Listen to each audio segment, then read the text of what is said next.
Good afternoon. I'm Maha Wahid, brand manager at Advia Pharmaceuticals, wishing you all and your families to be safe and secure during these hard and tough times of COVID-19 outbreak. And for the sake of your family and your safety, and as we commit ourselves to enrich the medical community through different CME programs, we are hosting this precious discussion through today's webinar. And before we start, allow me to introduce my company in a few minutes.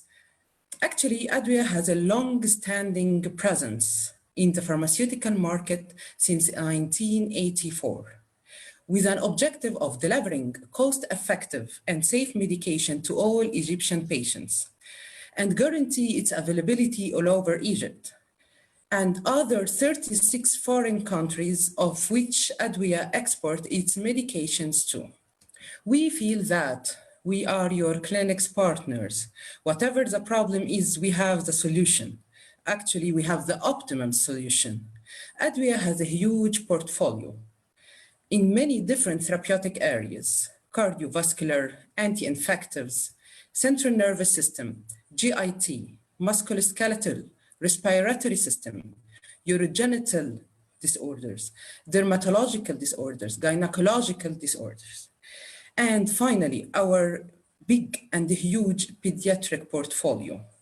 Our pediatric portfolio in Advia tackling the patient-centric approach by putting the patient in the center and offers more than 8 products to the pedia sector, such as, and you are mainly familiar with most of our products, such as Statucast, as a Montelukast, adding on in asthma management, Trustenal, nitazoxanide, an antidiarrheal, Winsif, cifepine, as fourth-generation cephalosporin for lower respiratory tract infections, Dinar, Cifdinir, as a third-generation cephalosporin, upper respiratory tract infection and otitis media, Yoripan, oxybutynine, treating overactive bladder in children, Spasmo-free, timonium methyl sulfate, as an antispasmodic and colic in children, Adviflam suppository, a diclofenac potassium as an antipyretic, and finally our Densit as ondansetron. Densit is the first antiemetic drug in Egypt because of your trust and because of your support all over the journey. As we always said, when it comes to vomiting, it's Densit. Wishing to continue the journey together all over the way. And thank you very much for listening. And now, very warm welcome to Professor Hania, Professor and Chair of Pediatric Department and the Medical University of Warsaw. Also, it's the member and of the Committee of Ispagan.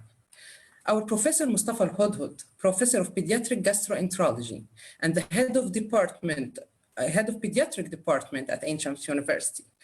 Also, special thanks and welcome Professor Wael Bahbah, our today's moderator and the President of Egyptian Academy of Pediatric. Welcome, Dr. Wael Bahbah. مساء الخير. مساء الخير دكتورة مها. مساء الخير عليكم جميعا. بسم الله الرحمن الرحيم. أحبائي وزملائي أطباء الأطفال في مصر والعالم العربي. سلام الله عليكم ورحمته وبركاته. بداية ننعي بالغ الحزن والأسى شهداءنا الأبرار سواء على الجبهة هم شهداء بئر العبد جنودنا البواسل الذين انتقلوا إلى رحاب ربهم أمس في سيناء، وكذلك شهداء الجيش الأبيض جنودنا دكتور ممدوح السيد مدير إسعاف سوهاج، والأستاذ الدكتور هشام الساكت أستاذ جراحة الأطفال ووكيل كلية الطب لشؤون المجتمع وخدمة البيئة بجامعة القاهرة، اللذان انتقلا إلى رحاب ربهما اليوم بعد صراع مرير مع فيروس الكورونا. اللهم احشرهم جميعا مع النبيين والصديقين والشهداء والصالحين حسن أولئك رفيقا. وأسألكم جميعا الدعاء لهم وقراءة الفاتحة.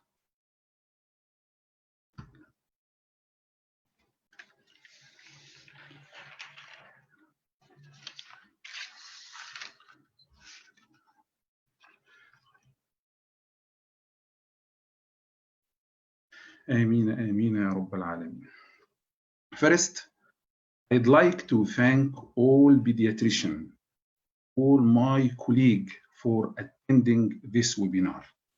Then, special thanks to Advia Pharmaceutical Company, Dr. Maha, and all team sponsoring this highly scientific meeting. Also, special thanks to all team Egyptian Scientific Society of Pediatric and Neonatology and the Egyptian Academy of Pediatric and for Quartz Event Solution for their great effort in the scientific technical organization of this webinar. And now it is my honor to be a moderator for the second time in 1 week for this great webinar that brings together two figures in the field of pediatrics and the pediatric gastroenterology and nutrition over the world, Professor Hania Szajewska and Professor Mostafa Elhodhod. Today is a special day. We will go through a panel discussion with a clinical dialogue between them, not a two separate presentation. Let me first introduce our great professor. First, Professor Hania Szajewska, professor and chair of Department of Pediatric at Medical University of Warsaw. He served as editor-in-chief of the Journal of Pediatric Gastroenterology and Nutrition. Professor Szajewska served as a member counseling General Secretary of SPGAN. Now, she is a board of director in the International Scientific Association and Probiotic.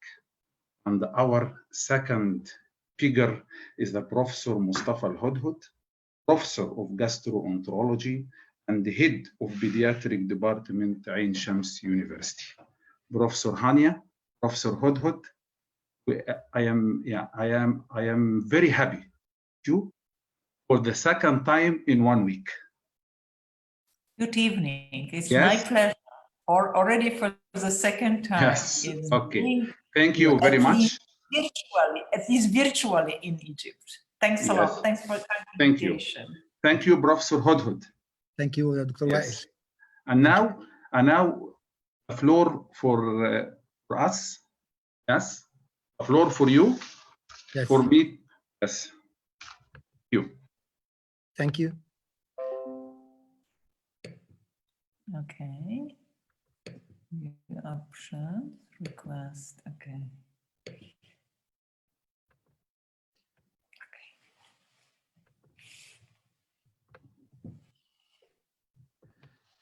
Good night, my dear colleagues and friends.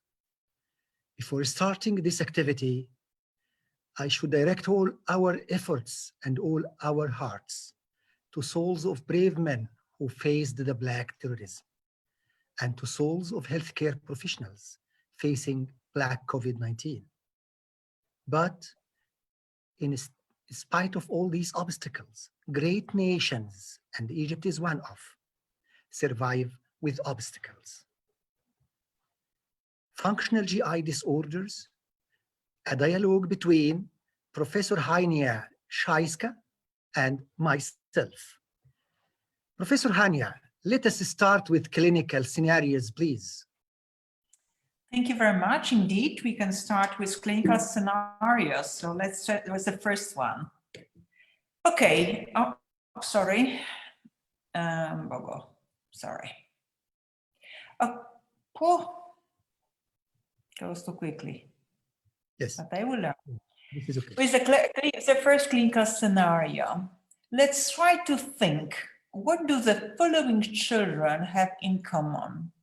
A 12-month-old girl with hard pellet-like stools, a 3-year-old girl with frequent complaints of dysuria and hard stools, an 8-year-old boy with a weekly stool that is large enough to clog a toilet. Finally, a 12-year-old boy with daily loose stools in his underpants. Think, What do the following children have in common? Okay, let's think about clinical scenario number 2. Oops, not easy. And clinical scenario number 2 is, no, it should go back. Yes, it's good. No, we do have some problems. Yes. I don't know. Okay, no, you cannot change it. It's only me who will change it. Yes. Because Yes. if you change it, then I will have problems. Yes. Okay, so I presented you some of the clinical scenario. Now it's another clinical scenario. An 8-year-old boy who presents with his 3rd episodes of abdominal pain in 3 months. He has gripping abdominal pains centered on the umbilicus, flatulence. He has repeated visits to the toilet with loose stool. He has defecation which seems to ease the pain for a short period. He went through a similar phase 6 months ago. All his laboratory tests are normal, and as you can see, there was a lot of them done. He gains weight satisfactory, and his mother wants him to have a scan as something must be wrong. And these episodes are affecting his school attendance and causing stress at home. So think, what could be your diagnosis? And with that, let us move to the next scenario. And the next scenario, it's only me who can change it. If Yes, 2 of us it's we will yours. have problems. Okay, I'm sorry, it doesn't work so well as we thought. Yes. No problem. Okay. You have problems.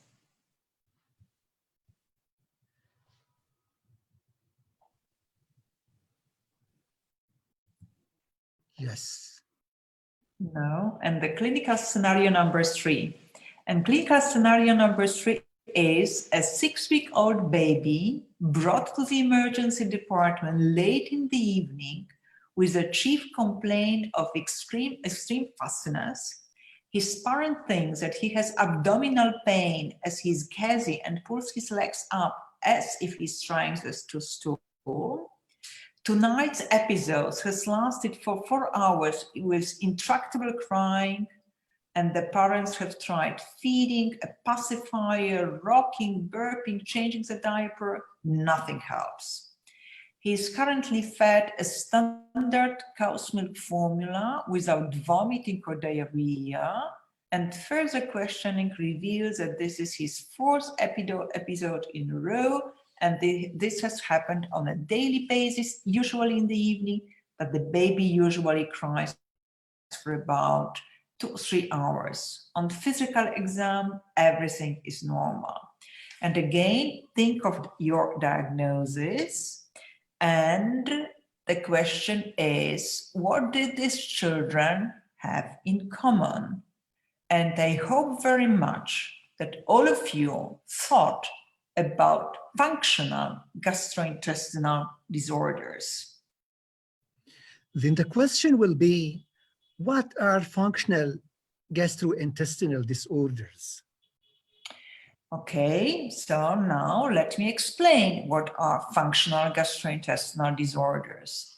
Currently, we are using to describe them so-called raw 4 criteria. And functional gastrointestinal disorders, according to those criteria, are variable combinations of chronic or recurrent gastrointestinal signs and symptoms without obvious structural or biochemical alterations.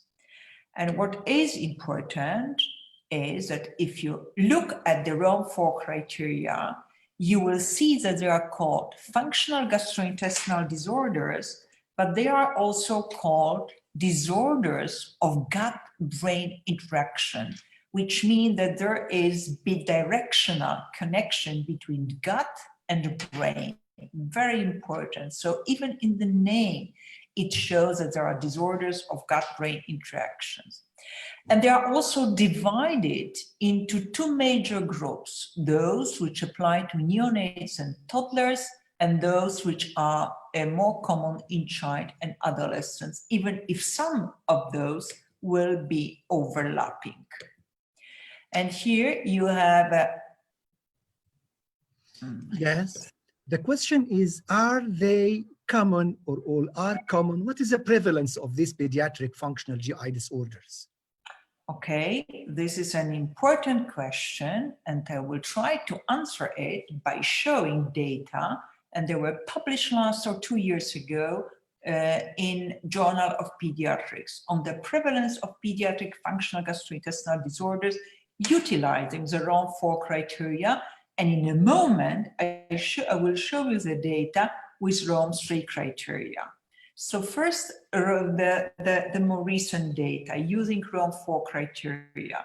Results based on the ROM4 criteria are showing that about 25% of infants and toddlers aged 0 to 3 years are suffering from functional gastrointestinal disorders, and also 25% of children and adolescents aged 4 to 18 years suffer from functional gastrointestinal disorders. So 1 in 4 children will have some kind of functional gastrointestinal disorder. Now, what are the most common in this study, functional gastrointestinal disorders? These were infant regurgitation and functional constipation, both among toddlers and children and adolescents. So these were the data as according to the ROM4 criteria. But we also have another study which was published earlier, and here are the percentages of subject meeting ROM3 criteria, so the one which we were using previously. And if you look at those data, you will see that again, the number are quite similar. For example, on generally speaking, is about 27%, 25 previously, 27 here. And what is also important that this study showed that functional gastrointestinal disorder contribute to lower quality of life and increased medical consultation. So it's quite prevalent, and in addition, there are some problems related to this. And my question to you, Professor Mostafa, is what is an Egyptian experience with functional gastrointestinal disorders?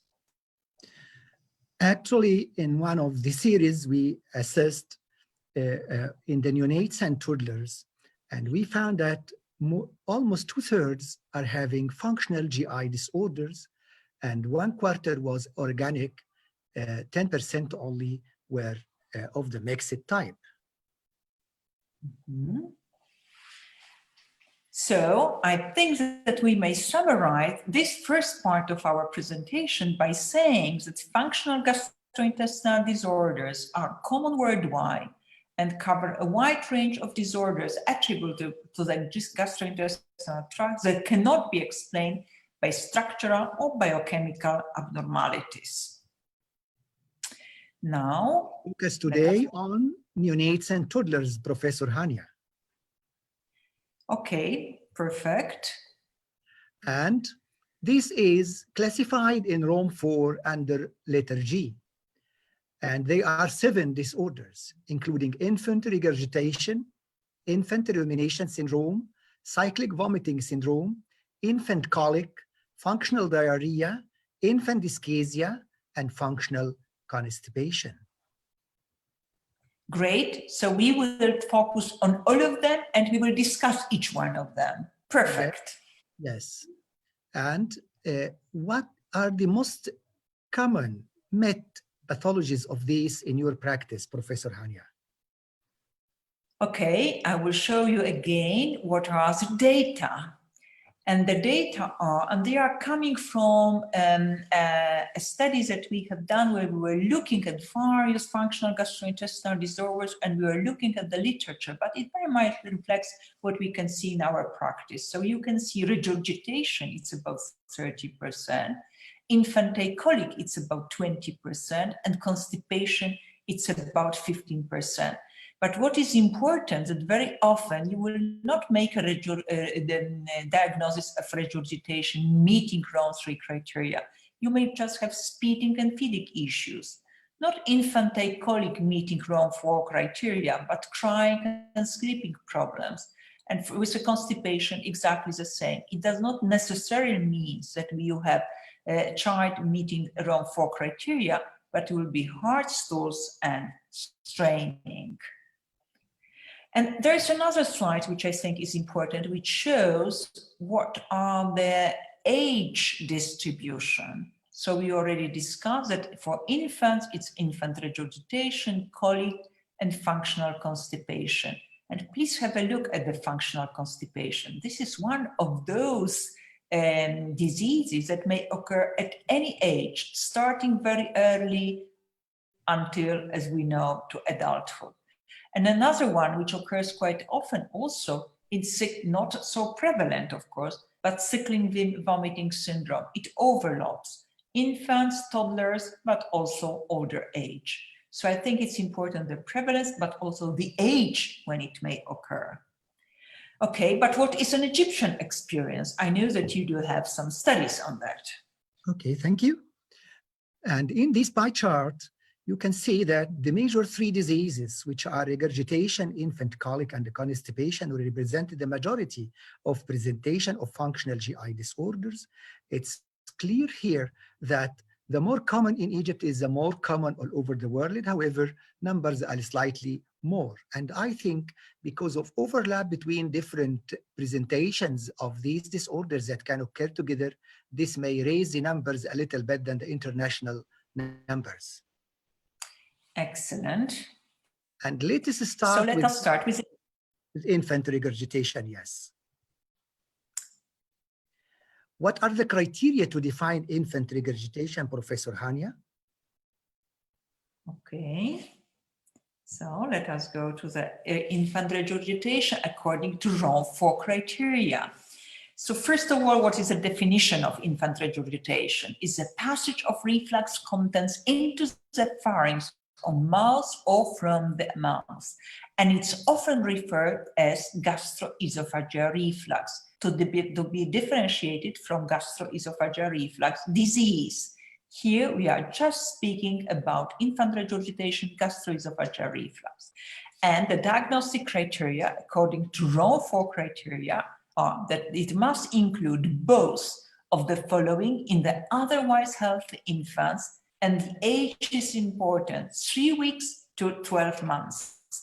Regurgitation 2 or more times per day for 3 or more weeks. No retching, no hematemesis, no aspiration, no apnea, no failure to strive, no feeding or swallowing difficulties or abnormal posturing. This is very important because these are so-called red flags. If we do have any of those, we are not thinking about just infant regurgitation, the simple one, but we are starting to thinking about some organic disease. So this is important. And actually, this is the same repetition of the previous slide by Professor Hania. And here I want to stress one of the practical points of view in which they depend on the diagnosis of regurgitation according to the amount, but you should strictly adhere to the definitions of the things as given by Professor Hania, and again, learn by heart this list of red flags that will take you away from the diagnosis of infant regurgitation.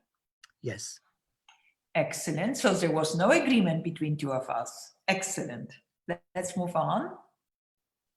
After this definition, do you think that it is a common situation in your practice? Well, again, I will show you the slide which I already showed you, because as you can see, and this is exactly what we are saying in our setting, regurgitation is very common, about 30%.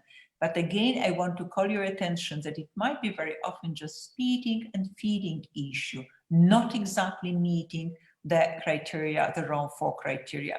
But round 4 criteria are very important for any kind of research that we are doing, because then we can compare the results from one study with another study.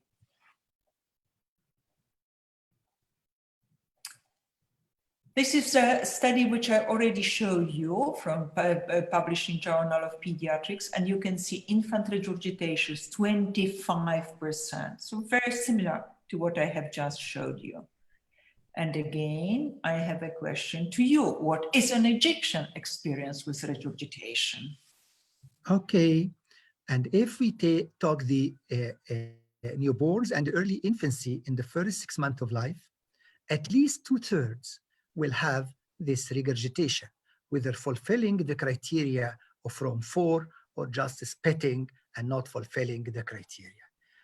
And it was previously thought that regurgitation will finish by the age of 6 months, which was changed later in Rome 4 to 12. And here you can find that minority of infants may have some regurgitation after the age of 1 year, and this may be the explanation of why they raised the age limit to 12 months. But it's important again to stress that this age is very important, not earlier than 3 weeks and not after 12 months. So it's important, and it's clearly stated in the Rome criteria. Excellent. Mm-hmm. What treatment modalities you can use to this category, Professor Hania? Okay, and I will go again to the recommendation. Now I will go to the recommendations which are developed by the society, which is so close to my heart, ESPGHAN, European Society for Pediatric Gastroenterology, Hepatology and Nutrition, and together it was developed together with our North American colleagues, North American Society for Pediatric Gastroenterology and Nutrition. This was an update which was published in 2018, and please note that most recommendations were supported by expert opinion rather than new research of high quality. It means that we are still lacking high quality research to make our recommendations. But let me just summarize some of these recommendations. And first of all, there's an important statement, the gastroesophageal reflux, which is, as a matter of fact, infant regurgitation. It's more common than gastroesophageal reflux disease. Most infants and children who exhibit symptoms of reflux, such as regurgitation that we are discussing, vomiting or discomfort, have uncomplicated reflux rather than the gastroesophageal reflux disease. This is an important statement. The other one, over-testing. Despite this, the numbers of infants and children who receive treatment with acid suppression, I will come in a moment to it, undergo non-invasive or invasive testing is much larger than what is warranted by the clinical course, because most of this does not require any treatment and does not require any testing. Please remember, we are talking about gastroesophageal reflux, non-complicated. And there are many problems with current therapies. The relative lack of response to acid suppression of some groups of patients, including irritable infants, infants and children with extra esophageal symptoms, prompted are really important and should be considered. They usually do not require any treatment. But let me comment now on some of the major recommendations. Acid suppression therapy. The recommendations say limit acid suppression therapy of patients with typical reflux symptoms with gastroesophageal reflux disease and limit it to 4 to 8 weeks, but don't use it. Don't use it for regurgitation only, because then regurgitation only usually does not require any treatment unless you made the diagnosis of the disease. And this is really an important statement, because we know that acid suppression therapy may be associated with an increased risk of respiratory tract infections and gastrointestinal tract infections. Assessment of efficacy and investigations, if treatment is effective, is appropriate at that time, and avoid use of acid suppression for cough, for wheezing, or asthma in the absence of typical reflux symptoms. So again, gastroesophageal reflux is not the same as a gastroesophageal reflux disease, and therefore for the disease, we do need treatment like acid suppression therapy for limited time, but for uncomplicated reflux, we don't need it. I also would like to comment on hypoallergenic formula or maternal elimination diet for breastfed infants, which is now recommended before use of acid suppression. And for positional therapy, I want to comment that it's not recommended according to the recommendation. So my summary number 2 for this part of our presentation is that infant regurgitation is the most common functional gastrointestinal disorder in infants below 12 months of age, and that most infants and children who exhibit symptoms of reflux, such as regurgitation, vomiting, or discomfort, have uncomplicated reflux rather than gastroesophageal reflux disease. And this results in a different approach to the treatment. And avoid, I will add here, avoid acid suppression therapy as much as possible, unless you have gastroesophageal reflux disease. Okay. Now we are ready to move to the second disorder, that is infant rumination syndrome.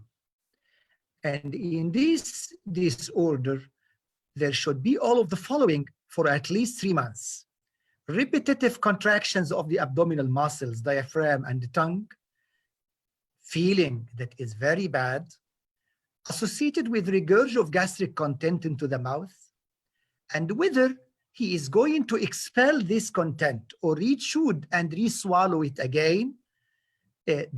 These two things can happen in the same patient or one of them. 3 or more of the following should be fulfilled as well. Onset should be between the age of 3 and 8 months. One of the features, it does not respond to management of gastroesophageal reflux disease or regurgitation. It's not accompanied by signs of distress, and it does not occur during sleep and when the infant is interacting with individuals in the environment.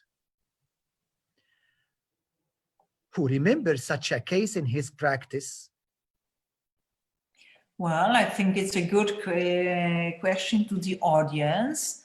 Yes. It's not so common in our setting, and also the data on it are quite limited when it comes to the management. So I don't know what is your experience in your country, but in our country, it's not that common.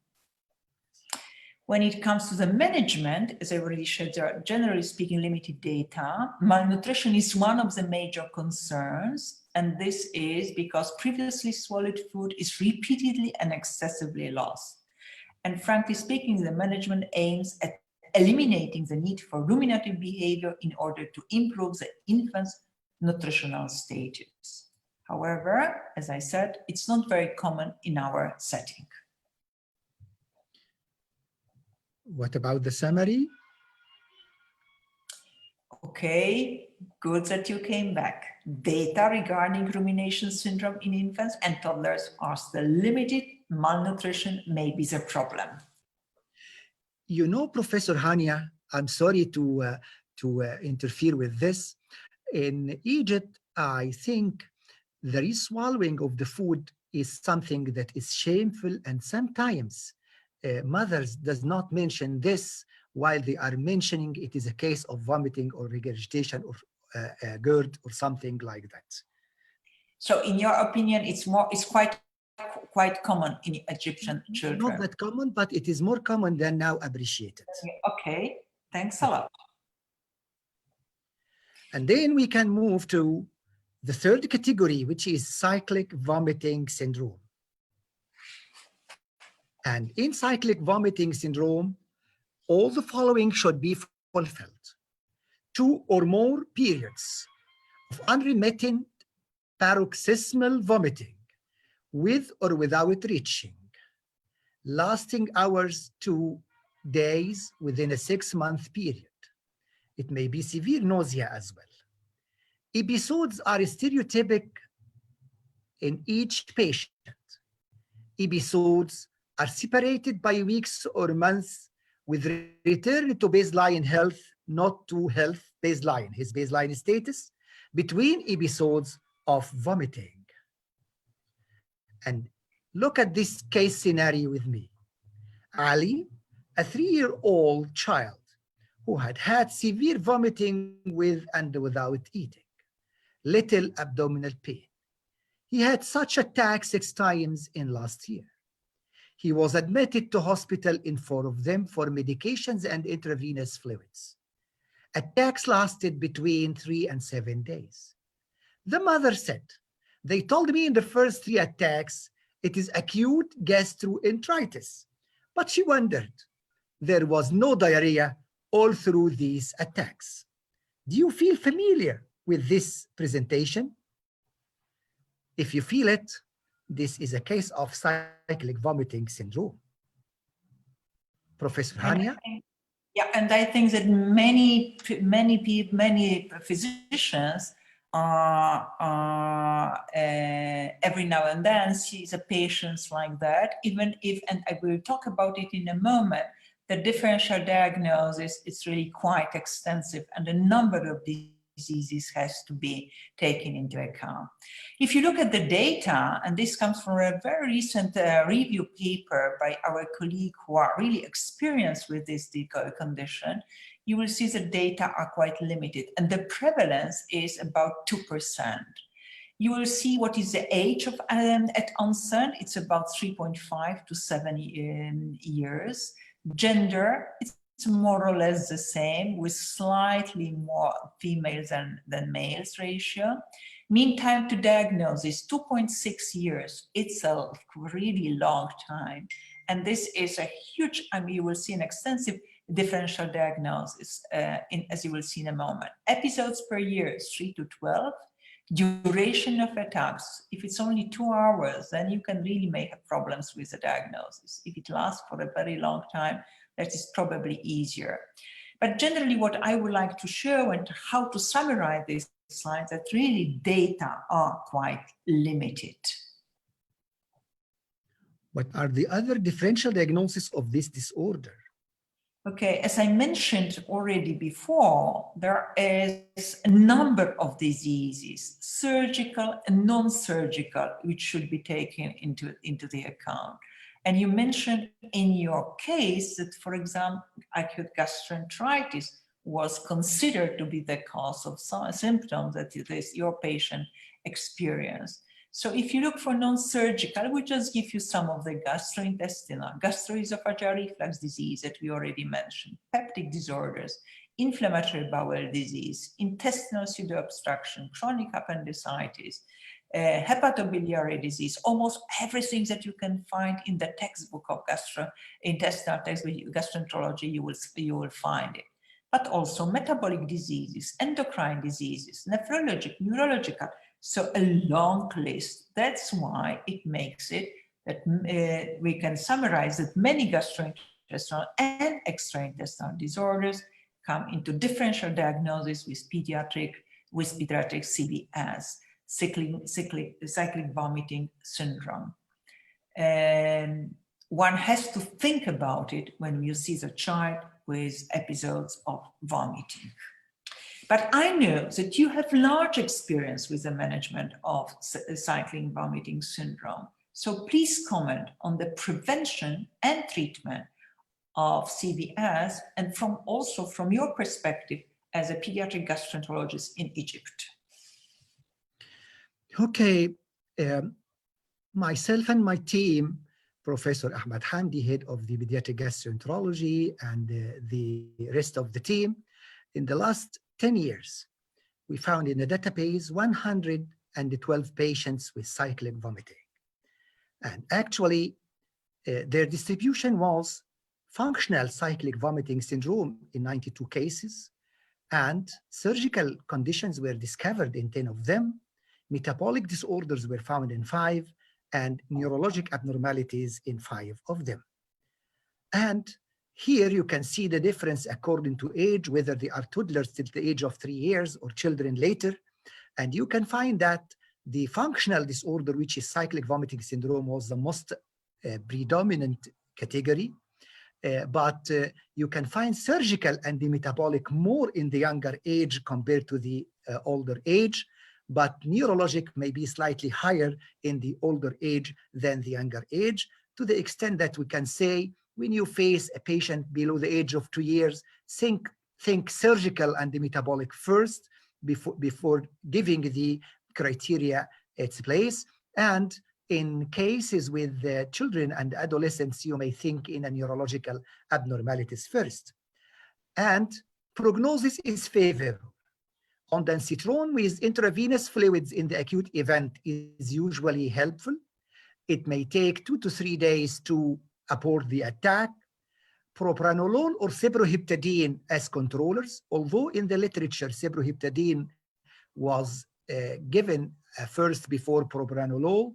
In my experience, propranolol is working adequately without the problems of cyproheptadine. An average duration on controller was about 14 months. 102 cases had positive family history of migraine in parents or grandparents. 23 developed migraine for the time being.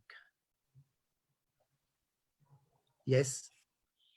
Yeah, I will just comment. I will come back to the review article, which was published very recently. And as you can see, there is a number of other drugs which are used also for prophylactic, supportive, and during acute phases.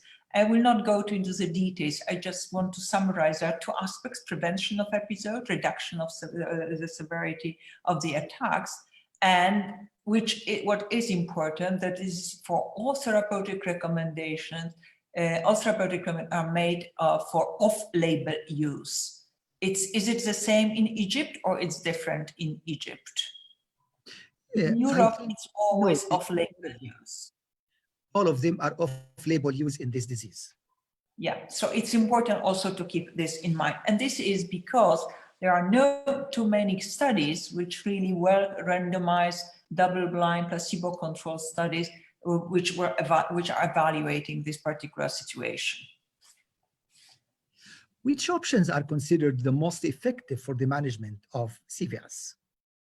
Okay, so again, if you look at the literature, you will see that the most effective strategies are those which you can see on this slide. One is the use of antiemetic and sedative, and it is ondansetron and lorazepam. And the other very effective is chlorpromazine and diphenhydramine. Those are considered the two most effective strategies, always two of those drugs.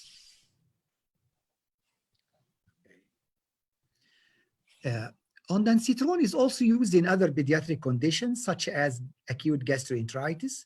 Do you want to comment on this as well? That's very much true. And I had the privilege only a week ago to participate in the similar webinar. And I was talking about acute gastroenteritis and vomiting during acute gastroenteritis. And the question asked was to use or not to use antiemetics. And I just want to repeat again that when it comes to acute gastroenteritis, ondansetron, which is selective 5-HT3 receptor antagonist, which blocks serotonins both peripherally and centrally, is commonly used in pediatric hemato-oncology, but it's also used as an antiemetic for acute gastroenteritis. So not only cyclic vomiting syndrome, the one that we are discussing here, but also I had the privilege to discuss it, the use of ondansetron in this webinar a week ago as an antiemetic, the only one which is recommendations for acute gastroenteritis.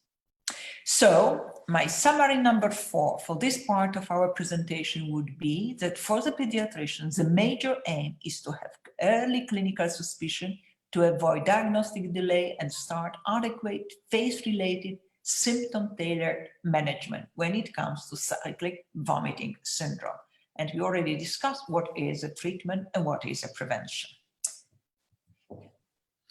Now we can move to the 4th category, which is infant colic. Who can define infant colic is a problem, although it is common, but it is a true problem. Excellent question. Excellent question, but because what really is infantile colic? We are saying it's an excessive crying, fussing in an otherwise healthy and thriving infant. But the problem is that very few people agree as to how much crying is considered excessive. What will be excessive for me, for someone else, might be absolutely, maybe absolutely normal. And there is recent, maybe not recent, but a few years ago, there was a study published by our colleagues in Journal of Pediatric Gastroenterology and Nutrition, and they looked at 39 trials on infant colic. And the authors in clinical trials used 20 different definitions, which shows how difficult it is to compare one study with another study. And that's why it's so important to look at the criteria. And I will not go into too many details. I just want to tell you that according to RAW 4 criteria, you have criteria for clinical purposes and you have criteria for clinical research purposes. Much more strict criteria are for research purposes. For clinical purposes, an infant who is less than 5 months of age when the symptoms start and stop, recurrent and prolonged periods of infant crying, fussing, or irritability reported by caregivers, and no evidence of infant failure to thrive, fever, or illness. Look here, there is nothing like 3 hours per day, 3 or more days, etc. Something that we have for research purposes. Because if you have a child who is crying for 2.5 hours, does it mean that this child doesn't have, and only for 2.5 days, does it mean that this child does not have infant colic? Of course it has. But this research, clinical research purposes are important when we want to compare one study with another study. I already showed you how many different definitions are used in clinical trials. So for scientific purposes, we need very strict definition. For clinical purposes, the definition is much more flexible, and this is really important. And what I would like to stress that infant colic is considered benign, but may be a source of concern and frustration. And look at this impact of infantile colic. This is a summary of a number of studies showing short-term association and medium to long-term outcomes. And short-term associations are quite well documented. Medium to long-term are not so well documented. There's a discussion in the literature. Short-term associations, maternal depression, child abuse, early breastfeeding cessation. And I want to call your attention to child abuse. If you look at the data on the impact of colic or child abuse, you will see that the colic is the strongest risk factor for shaken baby syndrome. So we are considering it benign, but it may be really frustrating and may have some health consequences. On this slide and on the next slide, I would like to show you summary of evidence from randomized controlled trial for the management of infant colic. The first which I would like to discuss is the use of probiotics, and our team contributed with a number of studies and also meta-analysis. And the probiotic with proven efficacy is Lactobacillus reuteri, DSM 17938. All these letters and numbers are important. And it's particularly effective in breastfed infants. However, we can discuss whether there's any difference between breastfed and formula-fed infants when it comes to colic. Possibly effective, a number of interventions: hydrolyzed formula, hypoallergenic diet in breastfeeding mothers, reduced stimulation, improved parental responsiveness, focused parental counseling, acupuncture, only possibly effective. What else do we have? We have a number of interventions which are considered ineffective. I don't know how it is in Egypt, but in Europe, in many countries, Simeticon is often used, but it is ineffective. Spinal manipulation, lactase, soy formula, all of those are considered ineffective. There are some interventions which are very effective, but possibly harmful. Dicyclomine, cimetropin. These are very effective, but because of the side effects, they should not be used. Effective but short-lived effects is the sucrose. So I showed you what is the literature says, but now I have a question to you. What is an Egyptian experience with infant colic? Thank you. How much common regarding the infant colic at the age of 2 months, and the problem of differentiation between significant and insignificant colic is usually a problem, and quantification or scoring system that can classify them are very tedious.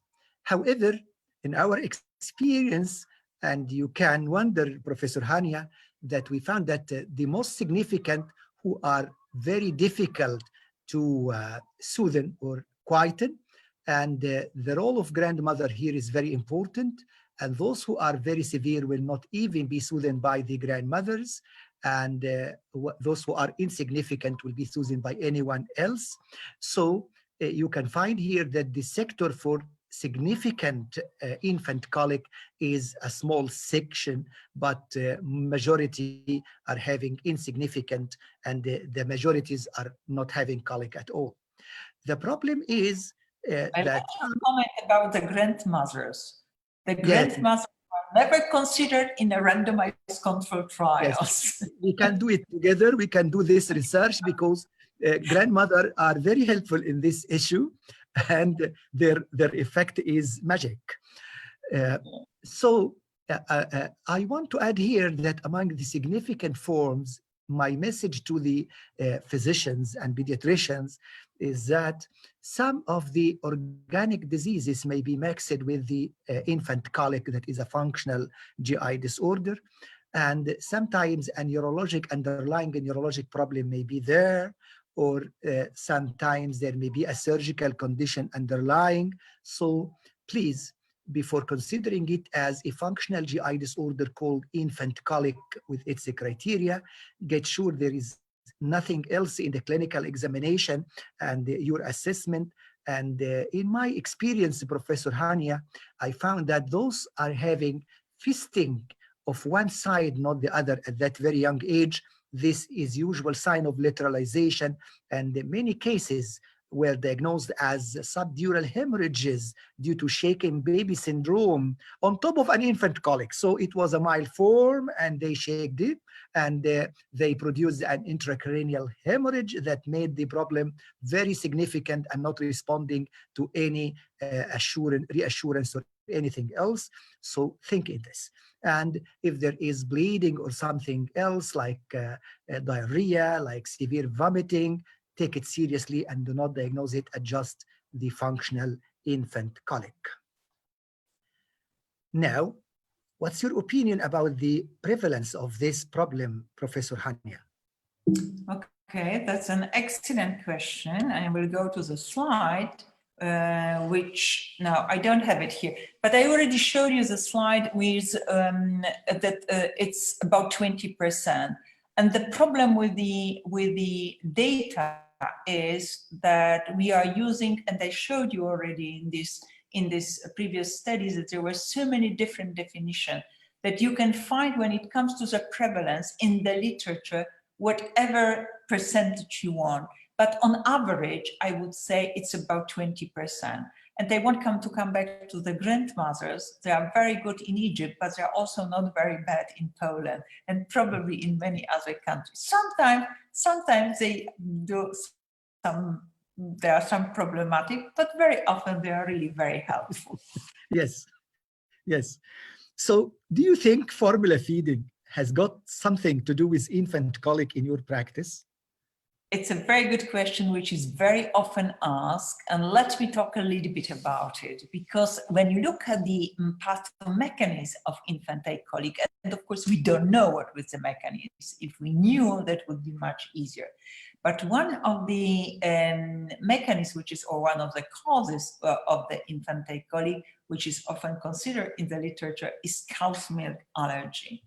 And this is very, I would say, very politically incorrect cover. Politically incorrect because we have a baby which is fed with bottle, but some infants are bottle fed with infant formula.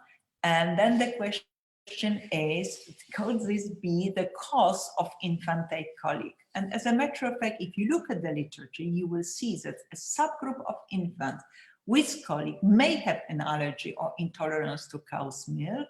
And if yes, infants with allergy or intolerance usually have associated clinical features such as bloody stool, vomiting, crash, etc. And there are some consequences of that, because then we are thinking whether or not to use hydrolyzed formula. And I showed you previously that hydrolyzed formula is considered to be effective in some of the reports. But if you look at the very recent Cochrane review on dietary modifications for infantile colic, that you will see that the conclusion was that benefits reported for hydrolyzed formula were inconsistent. And then if you look at the data, I already showed the recommendations, and I already showed you one, you will see that there are some discrepancy. The Cochrane review says the data are not so convincing, but in other reports, you will see a one-week trial of extensively hydrolyzed formula is an option for formula-fed infants with colic who have not responded to first-line interventions. And extensively hydrolyzed formula may be continued if there is a decrease in crying or fussiness. The response usually occurs within 48 hours. If not, that doesn't make any sense to continue. And the original formula is resumed if there is no change to the infant's symptoms. Because one of the reasons is that hydrolyzed formulas are more expensive than cow's milk-based formulas, at least in Europe. Maybe in Egypt, it's slightly different. So, do you think the prematures are more liable for infant colic? Again, this is a question which is very often asked. If you look at the data, you will see that the incidence of colic does not appear to differ among males and females, breastfed and formula-fed infants, or full-term and preterm infants. So answering your questions, it seems, based on the data, that there is no major difference. Is gender a risk factor for infant colic, so that it's more in males? I already answered you that there is data show that female girls and boys, it's probably very similar prevalence of infantile colic. Yeah. And my question to you would be, what would be your answer to those questions in your experience? And additionally, do you think that family distress is related to infant colic? Okay. This is a study called ACT study, in which knowledge, attitudes, and the practices of pediatricians on infant colic in the Middle East and North Africa region were assessed. And 37% of enrolled pediatricians stated that formula feeding was the most important risk factor for infant colic. This is the belief of the pediatricians in our region. And almost 30% of them indicated that prematurity is a major determinant factor. Again, they found that the male gender was a more risk factor. And my explanation here for this male gender presenting in the clinics for my dear pediatricians is that in Egypt, they have a masculinizing thinking in which they present male patients more than female patients, so that this may lead to male preponderance in this category. 6% believe that firstborn was a risk factor. And in my opinion, this is a little bit correct because of lack of previous experience in dealing with the children. And 4% found that family distress is a risk factor. And in my opinion, this is true to a little extent, but it may be a result more than a cause in this condition. Same results were reported from Algeria. Yeah. Okay. Do you want to finalize with a previous slide? No. Yes, this is finished. Okay. Yeah. Then the question is, what are the most common symptoms associated with infantile colic? And I know that I know that you know the answer to it. Yeah, the most common symptoms associated with were abdominal distension in this study, sleeping deprivation or disorders, feeding disorders, or abnormal stool consistency as well.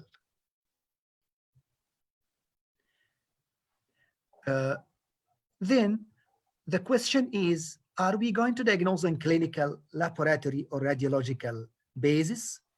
And in fact, our physicians usually think that they can diagnose on a clinical ground, and only minority of the physicians will need some investigations, especially in special conditions, like having bleeding in the stool or massive abdominal distension.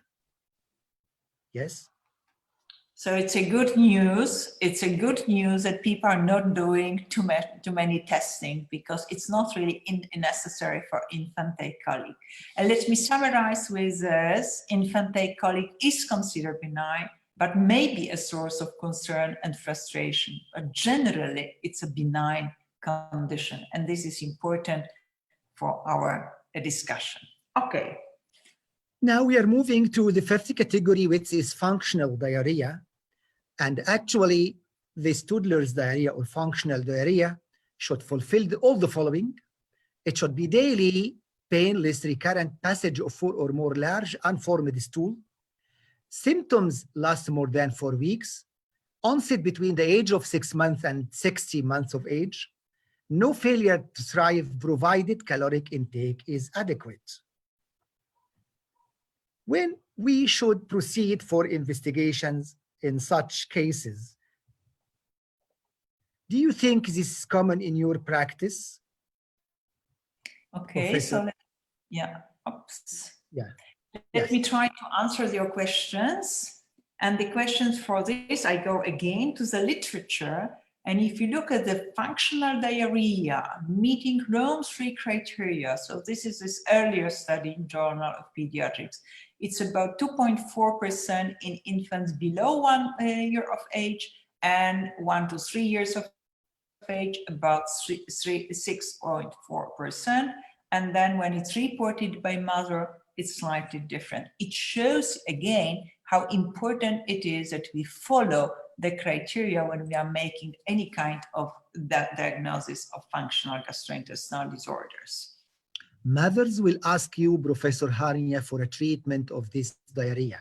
What do you recommend? Okay. And then it's a very easy answer. And this is one of these conditions that we like to see, because no medical intervention is needed. It's just the education and reassurance. Sometimes dietary changes are needed, like to evaluate fruit juices if there is no overconsumption of fruit juice and fructose intake. But usually this is something that resolves by 60 months of age, 5 years of age. And what is important for functional diarrhea, and it may differentiate from diarrhea with organic causes, that if you look at the growth curve, there is no failure to thrive. Those are very well growing children. So this is important. Then you don't have to worry. And it's easy to explain to parents, to show on the growth charts, everything is okay. Just tell what are the symptoms or signs that you have to worry, like, for example, blood in the stool or growth failure, etc. Then it's something to consider for the management. So my summary number 6 for this part of the presentation is functional diarrhea is not harmful and is indeed self-limiting. Okay, coming to the 6th category, which is infant dyschezia. And again, yeah, we must include both of the following in an infant less than 9 months of age. At least 10 minutes of straining and crying before successful or unsuccessful passage of soft stool. No other health problems. And do you think this is common in your practice? Professor Hania, please. Okay, I think we do see it in our practice, and I was surprised, as a matter of fact, 2.4%. My perception was that we see it more often. I don't have data from my country, but I think that it's as what it comes to our department. But the data are showing about 2.4%. It's definitely not one of those most common functional gastrointestinal disorders, because again, the most common are regurgitation, colic, and constipation. And dyschezia is not the same as functional constipation, as we will explain in a moment. Yeah.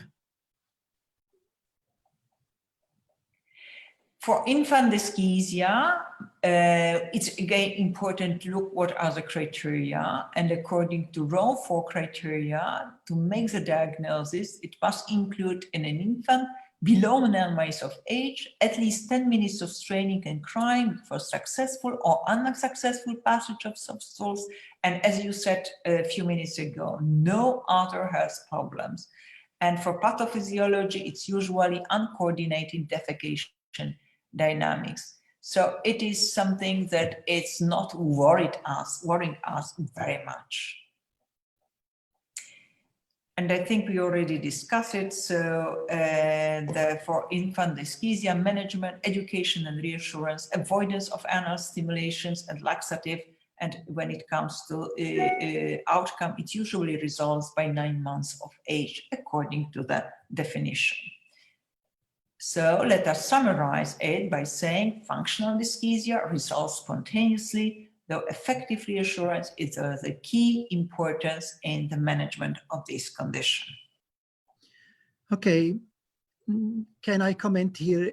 And I agree with you that this number 2.4 is less than actual, but most of these cases may be diagnosed as constipation wrongly by parents and not reported as dyschezia. This is maybe the cause why the number is less than our expectations. And now we are moving to functional constipation.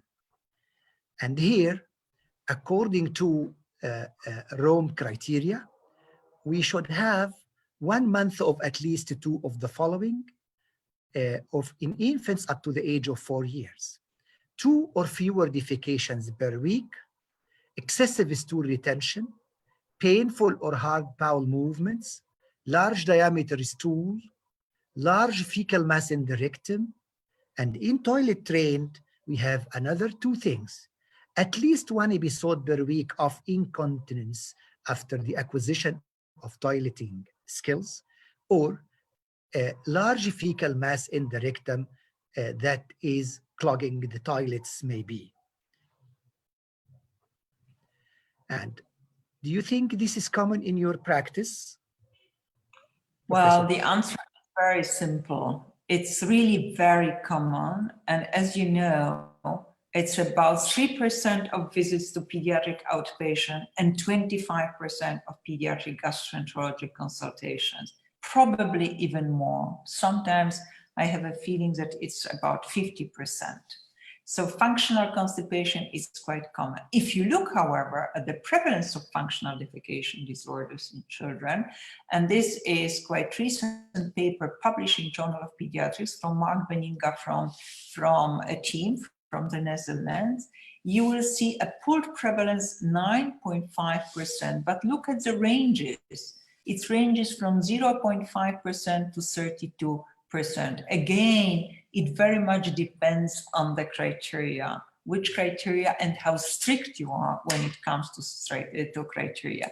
And again, I'm repeating why it's so important to have all these Rome 3, Rome 4 criteria for scientific, for research purposes, because then we can compare one study with another study. But generally, I would say this is quite common. And what is important when we are talking about constipation is you provided the definition, but what are the alarm signs and symptoms in constipation, like red flags, that we will differentiate that it's probably not just a functional disorder, there's organic disorder. Constipation starting extremely early in life, below 1 month of age, because we are thinking about Hirschsprung disease.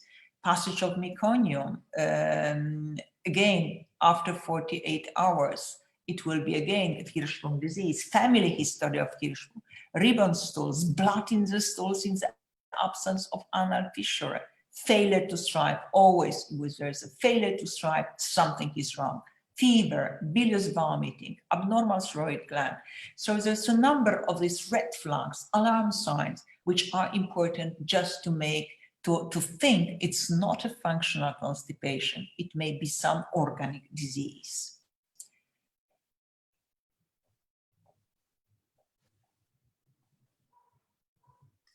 And yeah, oops, sorry. Yeah, lines. Then what are the lines of treatment for functional constipation in your opinion and in the literature? Well, again, I will go to the guidelines of my favorite society, ESPGHAN, European Society for Pediatric Gastroenterology, Pathology and Nutrition, and our North American colleagues, NASPGHAN. Quite old recommendation, 2014. So it's really time to update them. And there is some new data, but I will tell you what is in the guidelines. So when it comes to the management, what is recommended and what is not recommended. Recommended, look, normal fiber intake, normal fluid intake, normal physical activity. It doesn't say it has to be more than usually, but just to make sure that there is at least normal fiber intake, normal fluid intake. Very often it's really below. So you don't have to give more, but at least what should be given according to the age. Demystification, explanation, and guidance for toilet training in children with a development age at least 4 years. And for pharmacotherapy at the moment, what is macrogols, polyethyl glycol, or lactulose if PEG is not available. So this is recommended, but what is not recommended? Probiotics, prebiotics. A lot of studies, I would say, but none of the probiotics and none of the prebiotics has been consistently shown to be effective. Intensive behavioral therapy, biofeedback, it's not recommended. Alternative treatments, not recommended. And routine use of multidisciplinary treatment is not recommended. So the guidelines are saying what is recommended, what is not recommended. Let me very briefly look at the pharmacotherapy. Extremely important is disinfection. This is that you have to make it absolutely clear that you start with fecal disinfection. And you can use either polyethyl glycol or enema, and afterwards you will start with a maintenance treatment. And the maintenance treatment should continue for at least 2 months. One of the mistakes which is often made, it stops, the dose may be too small or the duration of treatment may be too short. All symptoms of constipation should be resolved for at least 1 month before discontinuation of treatment, and treatment should be decreased gradually. You may use either PEG, polyethylene glycol, macrogols, or lactulose, depends on the country. And allow me just to make one additional comment, because I showed you what are the recommendations. They are already from 2014, but there are also studies looking at the awareness and implementation of these ESPGHAN and NASPGHAN guidelines. And it's something which is really, that is, people unfortunately do not follow these guidelines. Poor familiarity with previous guidelines for functional constipation in children has been described in the literature. Studies on the awareness of the most recent guidelines have, however, not been published, and approximately 1/3 of physicians were unfamiliar with 2014 ESPGHAN-NASPGHAN guideline, and unfamiliarity with the guideline was more common among general pediatricians and amongst physicians from the United States, but we know it applies to other countries as well. A digital rectal examination is often avoided in children, especially by general pediatricians, and prescribed medication for disimpaction and maintenance treatments correlated well with the guidelines for children 1 year of age or older, and to a lesser extent to infants. So my summary number 8 would be for this part of our presentation that for the management of functional constipation, both the disinfection phase and the maintenance phase are important, and polyethylene glycol is the primary medication, and it's important to follow the guidelines. But now I have a question to you. Can you summarize the differences between functional constipation and dyschezia? Because sometimes those two diseases, those two conditions, may be confusing for physicians. Actually, Hania, this is very common point of confusion in clinical practice, and many cases sent to me as constipation are actually dyschezia, not the reverse. So over-treatment is done here. And if you're having this person with this training, first of all, try to find two criteria of the definition given to the constipation. And in dyschezia, you'll not be able to collect two criteria for the definition of constipation. And my recommendation is look first for the criteria. Are they present or not? And by that time, you can find. Sometimes you ask yourself, they said straining with successful or unsuccessful defecation. This is not delayed defecation.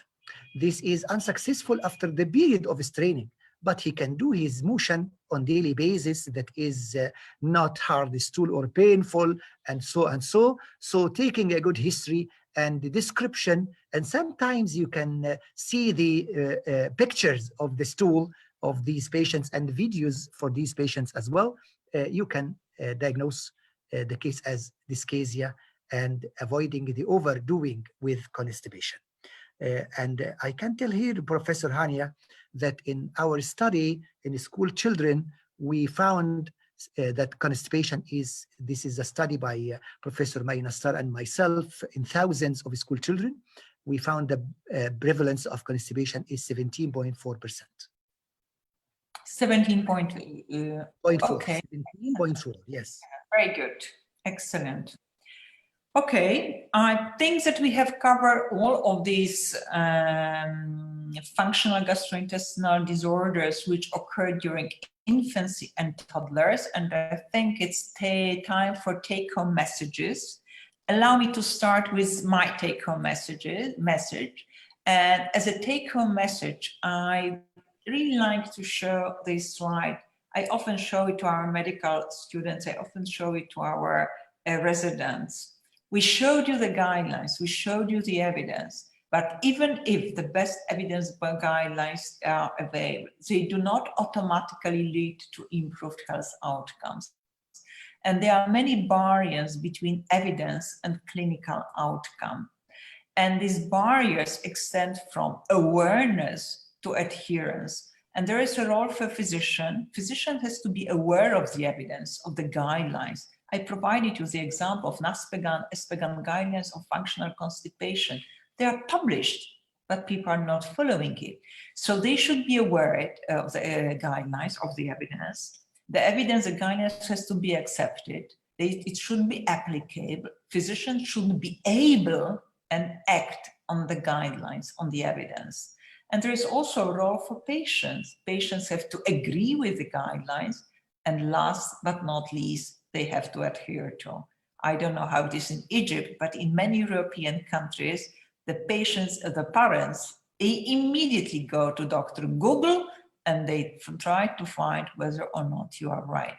And it's probably true also from countries. So again, even if the best evidence-based guidelines are available, they do not automatically lead to improved health outcomes. And it's important to remember it. So now, Professor Mostafa, it's time for you. This is my take-home messages. Although infections and dietary malpractice are common causes of GI disorders in Egyptian infants and toddlers, still functional GI disorders are more common and should be kept in mind. Observe red flags not only at the start of the diagnosis, but all through the follow-up period till the manifestations disappear. I think cost-wise, we can save 60 to 70% of the expenses of pediatric GI diseases if we followed the guidelines. So these were our take-home messages, and we thank you very much for your attention. Thank you. And I thank you, Professor Mostafa, for this dialogue with me. Thanks a lot. Thank you very much. Yes, thank you very much, Professor Hania, Professor Mostafa. Thank you not only from me, but from all pediatricians over the world. They have thousands of pediatricians seeing you. Yeah, thousands from Middle East, from Saudi Arabia, from Emirates, United Arab Emirates, from Kuwait, from Oman, from Iraq, from Lebanon, from from Oman, and from USA, and from England. Yeah, thousands seeing you this marvelous panel discussion. Yeah, and from Italy also. Yeah, yes. We have a lot of questions. Let's start with a question. Yes. Yes. Yes. Yes. Yes. Special. Yes. Yeah, there is a special thanks from most of pediatricians, especially professor in Egypt, Dr. Mostafa. Huh? Thank you.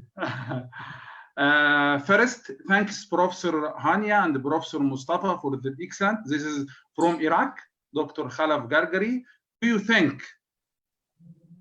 you think overuse and overdiagnosis of GERD and the consequent overuse of BBI lead to intestinal dysbiosis, turn lead to FGID? Can I comment on it? It's an important question, and I think that I did try to cover very briefly in my presentation. There is a huge problem with overuse of PPIs in many countries, definitely in European, definitely in the United States. But I'm sure the Professor Mostafa will comment in a moment how it is in Egypt. And there are really consequences of that. And the consequences are that there is a risk of infections, gastrointestinal infections, respiratory tract infections, but there are also links between the use not only of PPI, antibiotics and PPI, and later on about the risk of allergy and obesity. Here we are speaking about associations, links. We are not talking about the causation. But yes, there are some consequences of overuse of PPI. So this is comment from myself, and I'm sure Professor Mostafa will talk about how it looks in Egypt. Yeah. I agree with you, Professor Hania, that PPIs should be prescribed cautiously and according to the guidelines. And again, I respect the guidelines of ESPGHAN and NASPGHAN that recommended a trial of elimination of below 2 years in patients having GERD manifestations regarding cow's milk products and maybe the eggs as well before starting the medicinal therapy of gastroesophageal reflux disease. Although this sector represents only a quarter of the patients, but they took this recommendation based on the idea that BPIs are not that beloved drugs that should be used cautiously with their side effects. And in my study, I showed that many of these persons will have small bowel bacterial overgrowth as a long-term consequence of use of proton pump inhibitors as well later in their life. Yes, okay. Any rule of dietary manipulation in treating FGID, Professor Hania? Say again, sorry? Any rule of dietary manipulation in treating FGID? Well, it depends very much, of course, which condition you are discussing, but I showed in my presentation that hydrolyzed formula are sometimes to be considered in gastroesophageal reflux without any complication because the symptoms may overlap with cow's milk allergy. So sometimes you just want to make it sure. So then there is a short time of trial and you can check it. With infantile colic, I already commented that the data are not consistent. Recent Cochrane review concluded that the data are not sufficiently strong to routinely recommend it. However, in many guidelines, you still see that there is this trial of hydrolyzed formula. So it very much, yes, there are some conditions in which dietary manipulation, I'm just only talking about the elimination, may be effective. Professor, may I yes. add here, Professor Hania, why there was a difference in the studies regarding the cow's milk problem and the infant colic. I think in one of our studies in a master thesis, we found that cow's milk allergy will be present in those with significant infant colic only. So the percent is high in significant pathology, but in mild forms, it's very trivial percent, not more than 1% or 2%, which is similar to the normal population, not more. So I think we can consider only cow's milk protein allergy as a cause of infant colic when this colic is very intractable and severe. Only in a subset, definitely. I showed you there's a, when it comes to the pathophysiology, there's a number of conditions being, or reasons, causes being, and cow's milk allergy may be one of them. Definitely not in all of the children, that's for sure. So thanks for the comment. I think we have more than 100 questions. We need to go fast, yeah? Professor Hania, any rule of biofeedback and the probiotic in treating FGID? Okay, I commented when it comes, I will start with probiotics, which are so close to my heart. So definitely when it comes to infantile colic, Lactobacillus reuteri DSM 1793, and it's quite well documented, meta-analysis, etc., and randomized control trial, mainly in breastfed infants. But then the question is there any difference? Is there any reason to think that formula-fed infants would react differently? And I showed you that the prevalence is very similar. And I would say this is probably the only functional gastrointestinal disorder which is so well documented. We did not discuss functional abdominal pain, but there are some studies for some of the probiotics that may be also considered. For constipation, I would say that at the moment we do not have any of the probiotics that we can routinely recommend. Biofeedback, perhaps Professor Mostafa want to comment, but there is no role at the moment. Again, for this biofeedback, in fact, my experience is that I send persons for anorectal manometry, and biofeedback may be used in those cases who are intractable constipation. And actually, my study published in Journal of Pediatric Allergy and Immunology, 2009, was about cow's milk allergy in intractable constipation. And my message here is that many of our colleagues usually proceed with cow's milk elimination in constipation, but the study of Iacono in Italy and ours only assessed the intractable form of constipation that was not responding. A sector of this intractable will be allergic, and elimination of the milk and dairy products will help. And if it is not helpful, biofeedback may help, especially if it is associated with retentive fecal incontinence. And I have some experience with botulinum toxin injection in over 100 cases, and it showed a good response in those who are not responding whatsoever, even to stimulant laxatives. Okay. Professor Mostafa, this is Sual from Oman. What is the most effective treatment for a child with cyclic vomiting syndrome? I will repeat what we said in the slides, that during the attack, when there is an attack, we usually resort to ondansetron injection. And in many cases, it will abort the attack without going to the hospital. In some cases, we need admission and intravenous fluids with NPO, nothing but os. And after finishing aborting the attack, usually we maintain him on propranolol or cyproheptadine. I usually start with propranolol because cyproheptadine syrup is not available and is not recommended in the young age. I don't like it before the age of 6 years age. So usually we resort to propranolol, and the response is usually very good in these cases, but unfortunately, a large percent of them will recover from cyclic vomiting syndrome to suffer migraine later in life. Yes, Professor Hania, positional therapy is not recommended in infant, but it is effective in children, right? Positional Well, therapy is not yes. recommended in infant, but it is Not effective in children, right? I see the question, but I do not really understand to which, I presume it's about infantile colic, Yes. I think. No, gastroesophageal reflux. Yes. Good. Yeah, Yes. the data are showing it's not really helpful. So this is all I can say. This is what the guidelines are saying based on the evidence.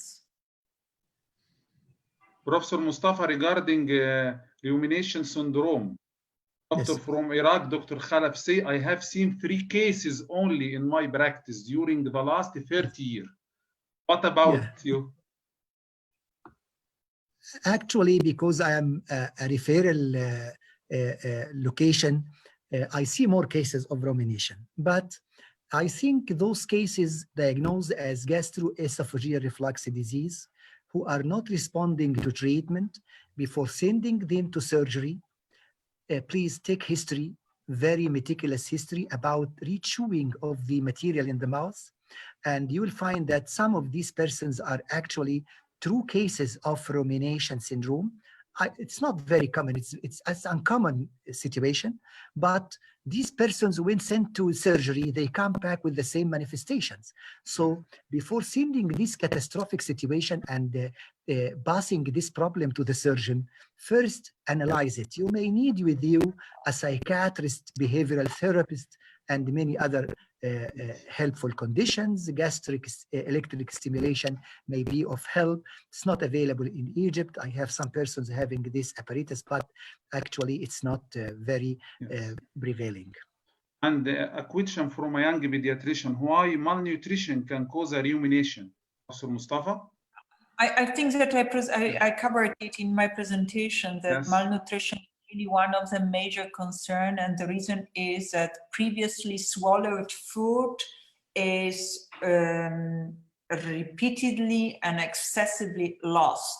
So that's why it can lead to malnutrition, or this is a mechanism. Yeah. So the malnutrition is a result of rumination.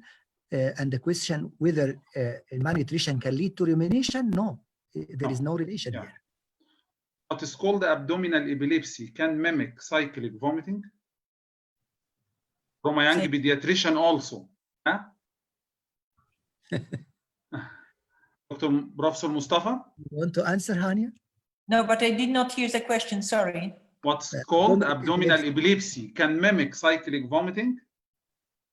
Oh, I think that Professor Mostafa has more experience with. Yes. I was asked this in a lecture before, and it was about abdominal epilepsy. And actually, when they started to speak about abdominal pain disorders, there is no terminology called abdominal epilepsy. It's abdominal migraine. I know many of our colleagues send persons coming with severe abdominal pain on anti-epileptic therapy for more than 1 year and more, and they are not responding altogether. And these cases were something else, and the diagnosis of abdominal epilepsy, you'll see that symptoms of abdominal epilepsy previously thought autonomic temporal lobe epilepsy as a cause of abdominal pain are shared with abdominal migraine. And there is no relation between cyclic vomiting and abdominal pain disorders, because it is a vomiting disorder, whereas migraine is abdominal pain disorder. So if it is predominantly pain, this is abdominal migraine. It is episodic, it is cyclic form, but it is pain disease. Whereas in cyclic vomiting, it is vomiting disease. Sometimes with migraine, you may have some vomiting, and in cyclic vomiting, you may have some pain, but actually the predominant disorder in cyclic vomiting is vomiting, and in abdominal migraine is the abdominal pain itself. Professor Hania from Iraq question, how can we differentiate between gastroesophageal reflux and rumination? I think we can go back to the slides that we showed, but I think it's really important I would recommend to look at the wrong for criteria to take it and to look, because there is no one single sign or symptom, so there's a set off for each one of them, and then to just to understand what are the differences. Professor Mostafa covered the rumination. Of course, I can repeat it, but I don't think that it makes sense at the moment. Yeah. Professor Mostafa, this question to you. And the dose of ondansetron can be given more than once daily It's in once. gastroenteritis or even in other cyclic vomiting? Actually, in acute gastroenteritis, it is once. Yeah. You can repeat it for 2 days in cyclic vomiting syndrome while hospitalized, under monitoring for the risk of occurrence of dysrhythmia of the heart. Yes. Okay. In other diseases, not gastroenteritis? Once. Gastroenteritis? Yeah, it's once. Once dosage. Yes. Professor Hania, thank you for excellent informative presentation. How long can I use the medical strategies for cyclic vomiting syndrome? Do I need gradual tapering after improvement? Do I need any behavioral modification therapy to minimize the episodes? Yes, Professor again. Mostafa is an expert on cyclic vomiting, Yes. so I will leave this question to an expert. Okay. Professor Mostafa, how long can I use medical strategies for cyclic vomiting I know syndrome? there is no recommendation for the duration of use of maintenance therapy, but in my series, stopping the maintenance therapy before 12-month period is usually associated with recurrence, but usually it was 14 months in my series when we stopped, and vomiting did not recur again after many years after stopping the medicine. Behavioral therapy sometimes is very important, but what is more important in cyclic vomiting is that the mother can pick up what is the stereotype pattern that provoke the attack. If the mother can discover what can provoke the attack, she can avoid this. For example, some will be provoked by a heavy meal at night, some by recreative long day with cold weather, coming back to home, and they start to vomit by the morning, early morning. Sometimes we can delineate the provoking pattern and try to avoid it. This will help a lot. Okay. Another question from Dr. Bassem Atalla about propranolol in treatment of abdominal migraine. First, what is the maximal duration of treatment? Professor Hania? Well, we did not cover today migraine. I think that we should stick to those questions that we were discussing. Yes, there is a lot of questions to Professor Mostafa. Yeah. But I think that we have to because we should start with the definition, with wrongful criteria, etc. So I think that it's better to just stick to the topics. Okay. Professor Mostafa? Do you want an answer? Yes. First, what is the maximum duration of treatment of propranolol in treatment of abdominal migraine? Long-term use of propranolol may be associated with some problems of the heart rhythm, and monitoring of the ECG may be needed. And sometimes you give a very short few weeks duration, and then you follow up them. You may need to repeat the courses. To the best of my knowledge, there is no maximum time to recommend the maximum duration for use of this prophylaxis for migraine. What about the relapsing rate? I think it is very high after a stoppage of a drug. For abdominal migraine? Yeah. Yeah. Again, if you are using it for a few weeks, recurrence is usual. And if you are using it for a few months, you may have this a longer distance between the attacks. Yes. Professor Hania, thank you so much for wonderful presentation. This is Professor Nagi Shouha from Alexandria, Egypt, speaking about gastroesophageal reflux or GERD. Frequent use of thickening or using AR formula. I always wonder, are we using them for the sake of the infant or for the sake of the mother? Thank you. I like it. I like this comment. Very good comment, Frank. Yes. speaking. And let me just comment about the use of so-called anti-regurgitation formulas. It's a long time that the ESPGHAN Committee on Nutrition published its position paper on the use of these so-called anti-regurgitation or anti-reflux formulas. And the only indication for that is when there is a failure to thrive. Otherwise, there are no really good indications. But I really like this comment, using them. Are we using them for the sake of the infants or for the sake of the mother? Well, for GER, and then here we to differentiate GER and gastroesophageal reflux disease. Disease means there are some additional symptoms, and failure to thrive is one of those symptoms. And if yes, then this kind of formula may be of some, may bring some benefit. Yeah. Professor Mostafa, if there is association between infant colic and long-term sleep disorders in older children? Actually, this was shown by Professor Hania. I showed it. So there are some data. Yeah, not so strong. I mean, like for example, shaken baby syndrome. It's really quite strong, but for sleeping disorders, it's not very strong. So it's important to make this difference. Yes, Bifidobacterium animals rule in infantile colic. The new study, published in. There was a randomized double-blind placebo-controlled trial published in Alimentary Pharmacology and Therapeutics, and it's Bifidobacterium animalis subspecies lactis BB12, and it's a randomized double-blind placebo-controlled trial, very similar to the studies with Lactobacillus reuteri. The only, this is one single study, but published recently, so we may say yes. It shows that the microbiota and the whole issue of the using probiotics may be not limited just to one probiotic, maybe some more probiotics, but research is about the repetition of the results, so we need additional study.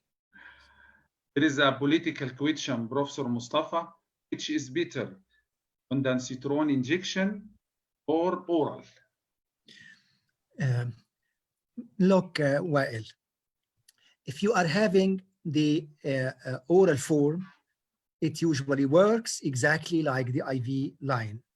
Yeah. But if you don't have this, you are obliged to use the intravenous route. And in cyclic vomiting, the intravenous route is usually important and is indicated because the nausea associated will prevent this thin film from being put even in the mouth of these kids, because their nausea is very tremendous. You cannot imagine how much they are nauseated and what is their severe vomiting is. And usually we are not able to use the oral form in this position. Yes. Professor Hania, in cow milk allergy can presented early in the first week of life by colic, for example. This is Professor Sharif Musad from Dubai. Is cow milk protein allergy can be presented early in the first week of life by colic, for example? Again, we discussed the role of cow's milk allergy in infantile colic. Some children, some infants, it may play a role, but I would not overestimate it. And it's very early in life. Well, I don't think that we do have enough data to say with regard to the age. So no precise answer to the question. Yeah. Dr. Mostafa? Yes. This question to you from Dr. Mostafa Hussein. What about the role of massage therapy with local cream on the abdomen for treatment of infantile colic? I know this is folk medicine. This is folk medicine. Yeah. And folk medicine, everything is available. But is it effective or not? If the grandmother is doing the massage, I think it will work. But if the mother herself with their tense attitude, it will not work.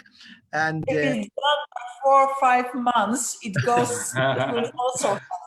Yes, and I think we need an evidence for this to recommend it, and we don't have an evidence for it. Also, Dr. Sharif ask you, is Lactobacillus reuteri the only medication for infantile colic for herbal tea when we can use? Is it allows before 6 months of age? Say again, Lactobacillus reuteri definitely is one of the best studied probiotics when it comes to infantile colic. So it's still we cannot find it in, it does not go into the recommendations, but that definitely there are no ESPGHAN recommendations, but definitely this is 5 or 6 studies, randomized, double-blind, and also individual participant data meta-analysis. Definitely in breastfed infants, whether it's also in formula-fed infants, but I already commented on no difference between the prevalence of infantile colic between breastfed and formula-fed infants. Another question, what is the impact genetic predisposition on the incidence of FGID and the role of pregnant mother diet in minimizing incidence of FGID? That's a good question. I'm sure first of all, it's not very well documented, and I don't think that it's one gene that could predispose to it. So not that I'm aware of any of these. The role of pregnant mothers in minimizing the incidence of functional gastrointestinal disorder. Yeah. Again, it is a question, which one do we are discussing? It's about infantile colic. Yes, in some mothers we are using high formula or elimination diet, not formula, elimination diet. So this is probably the only one that we can consider it. And this is also in some of the recommendation. If it helps, then you can continue. If not, no, there is no recommendation to continue with the diet. Okay, there is a lot of question, repeated question. Dr. Mostafa, diarrhea in well surviving infant below 6 months of age, is it functional? And what is the treatment? We said that to say it's functional diarrhea, it should be between the age of 6 months and 60 months, and below the age of 6 months, if it is fulfilling the criteria definition of diarrhea, we should search for a cause. For example, maybe infection, maybe allergy, maybe intolerance, maybe anything else. But to define the functional diarrhea, it should be between 6 months and 60 months, 6 months and 5 years.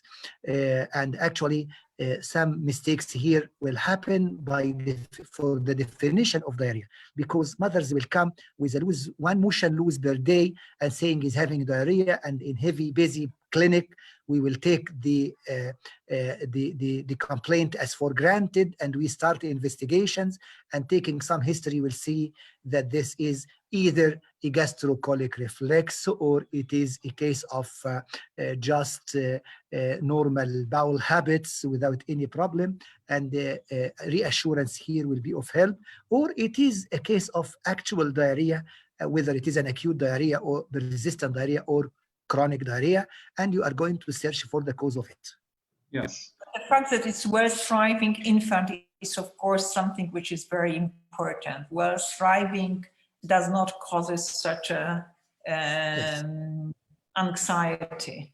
Okay. Yes. What is the age limit for enema in management of functional constipation? Professor Mostafa? Enema use is usually within 3 to 5 days if you don't have this big polyethylene glycol to evacuate or disimpact the stool. And usually the usual use of the enema is for 3 to 4 days, 5 days, maximum of 6 days. And then we are going to start our maintenance therapy. For how long we can use lactulose safely? As long as needed.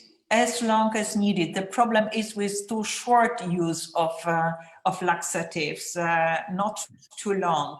It may be, I mean, constipation is something that does not occur overnight. So usually the treatment is for weeks, I should say even months, long months. There is no such a thing as a dangers of too long use of laxatives. Again, yes. I would repeat the common mistake is the dose is too small or the duration of the treatment is not sufficiently long. Dr. Mostafa, there is a lot of question from Egyptian young pediatrician about the repeated density injection resistant to vomiting. So if there is resistant vomiting, you should have a cause for this. And if it is going to be treated with antiemetic, usually it is sufficient to give one dose in acute gastroenteritis. And if person is coming to me with persistent vomiting, I'm going to search for a cause of this persistent vomiting more than just giving him repeated doses of antiemetics.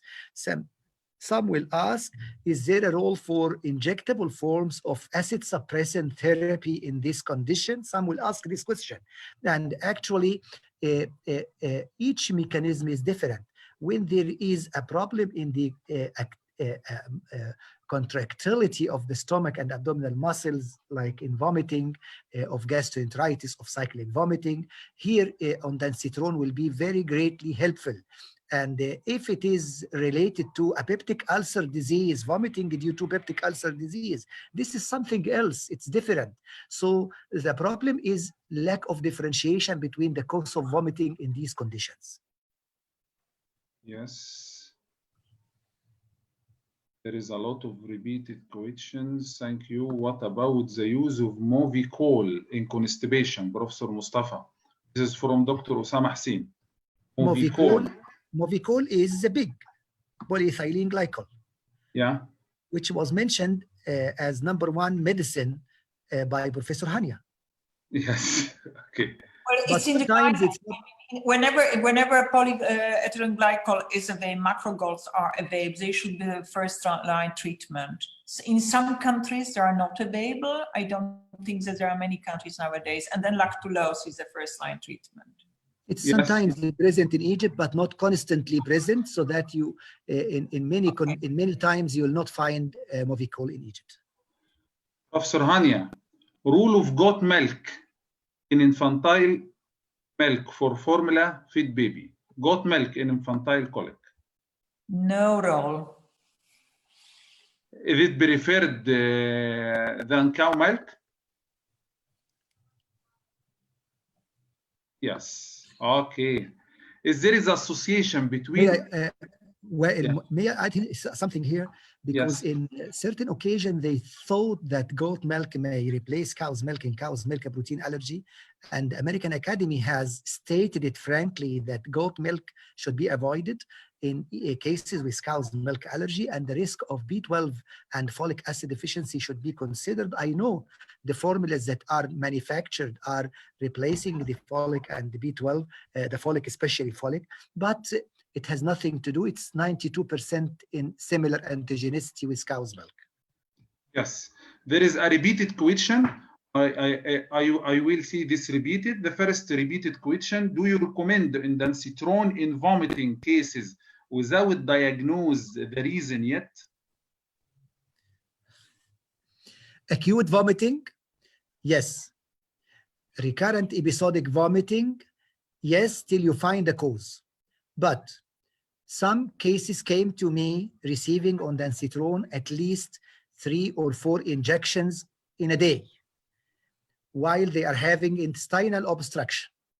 Because you know that cyclic vomiting, not syndrome, not the functional one, may be a form of repeated volvulus, recurrent volvulus. And with volvulus, it comes with severe vomiting. And just taking a history will elucidate the condition, and you can send the patient for a surgeon instead of giving more dosages with a risk of having side effects. Yes. Do you recommend ondansetron during vomiting due to infantile colic? The vomiting associated with it. Yes. I just asked, this is a repeated question, yeah. Okay. No. There are many other indications for the use of ondansetron, but infantile colic is not one of them. Yes, it's not. Should be stopped. How far vomiting is harmful for children And after how many time we should stop it? This is a repeated question. I think this question is saying, after how many vomitus I should start acting with medicines or something, antiemetics, Yes. for example. You know, those who are having one vomitus or twice with a duration in between may be soothed and it will pass without using this, but repeated vomiting in the same occasion exceeding 3 to 4 times in an hour is a sign that vomiting is significant. And when vomiting is significant, you may think in the antiemetics. But once or twice vomitus, I can pass it, I can reassure the mother, and it will be okay. Professor Hania, we used to ask the mother to manipulate her diet in the first 3 months after delivery to minimize the infantile colic. Is this widely used practice? We used to ask the mother to manipulate her diet in the first month of the Yes. Not as a routine procedure. If you have an infantile a breastfed infant who is infantile colic, you think about a cow's milk allergy, even if it's a breastfed, then you can try it for 1 to 2 weeks elimination diet in the mother. A lot of discussion about that. And if it is helpful, you can continue. But if it's not helpful, doesn't make sense to continue. Yes. Professor Mostafa, is there any But significant... definitely, I would not. I'm now reading the question. Definitely, I don't think that it should be like it's widely used practice. I would not support it. Yes. Okay. Professor But Mostafa. there's also another question: is there any harm if infant colic is not treated? No, there is no any harm if it's not treated. This is the second. Yes. Time is a very good physician, probably the best physician. If there is The problem is the patience of parents and sometimes of physician goes away too quickly, and that's why we are using a lot of medications. Yes, is there any relation between infantile colic and the adolescent's IBS? There are some studies, not very well documented, generally functional gastrointestinal disorders, some of them include also IBS, but it's, again, it's all about the associations, links, it's never causation. Yes. Dr. Hussein Al-Sarafi from Gharbiya, Professor Mostafa, to you, can we use isomil milk in case of hyperammonioma in the first 6 months of life? This is us. Isomil is a protein, soya, and in hyperammonemia, you are going to avoid protein, whether it is of vegetable origin, plant origin, or of animal origin. And calculation of the total amount of protein is essential, and I don't have an indication here to use a soya milk below the age of 6 months. I never recommend using a soya milk before the age of 6 months. Yes. Role of Botox injection in treatment of functional constipation. I know yes. personal experience, and actually we resort to this in very intractable. You know, Professor Hania, I met a patient who is having a motion every 45 days. And this was a severe form of constipation. He received all his remedies, but in vain. And using these medicines alone may be insufficient. Sometimes we resort to elimination diet. It may succeed, because here testing is not valid, because it is a non-IgE disease. If it's cow's milk induced pathology, it is non-IgE. No test is helpful. So we try elimination. If not sufficient, usually we ask for this biofeedback or a Botox injection. I'm not the one who are doing it. I have a colleague who helps me in this issue, and actually results are promising. Okay, you see, Professor Hania, there is a lot of question, but there is a repeated. Yes. For how long should we use extensive hydrolyzed formula in suspected cases of allergy, cow milk allergy, before we consider the failure of treatment? That is outside our. First of all, if you start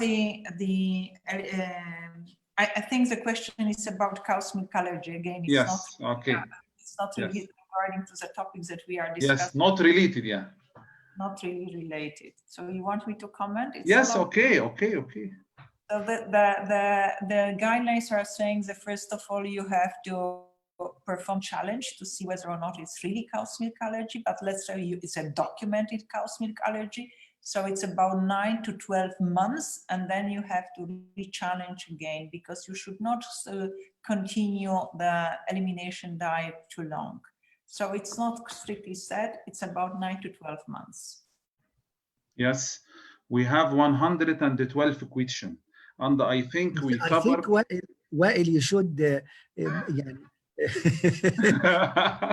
you should make a short list, because yes, yes. the audience is going to sleep. Yes, okay. Now the audience is going to fall asleep. We come at the end. I just said to you, you are covering all, most of questions, yes, during your panel discussion. Yes. Yeah. Lastly, I'd like to thank both of you, Professor Hania and Professor Mostafa, for highly scientific panel discussion and the clinical dialogue. Thank you very much. If you need to ask Professor Hania about anything, Dr. Mostafa, or Professor Hania, you need to ask also. Discuss with each other. Any debate? Answer all the questions. I want to share with you our experience in infant colic, and something 25 years ago, when we studied the effect of smoking, passive smoking, on infant colic. And actually it works in severe forms of colic, infant colic.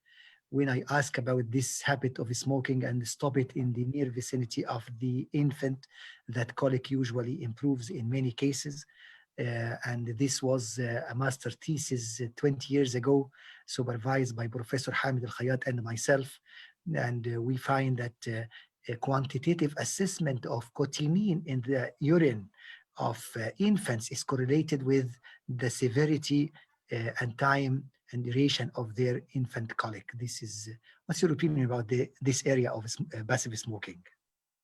Well, I like the idea. I think that we will find many people who like the idea that it has an impact.